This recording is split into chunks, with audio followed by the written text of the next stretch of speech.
Dillon, Danis. What the hell, dude? Really? So I guess Tank and Garcia uh, had some kind of talk on some kind of live, and Dillon Danis put the stupidest thing ever. Ryan, the king of guys to wear a seatbelt. Uh, he's in a car. It's against the law not to wear your seatbelt. That is the dumbest thing I've heard you say today. I can't say it's the dumbest thing I've ever heard you say because you've said some pretty stupid things. Oh, and you chicken shit out against a YouTuber. Yeah. But calling Ryan a name just because he's wearing a seatbelt or making fun of Ryan because he's wearing a seatbelt is just. It's Dillon Danis.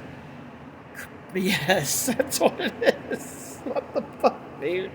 What in the fuck?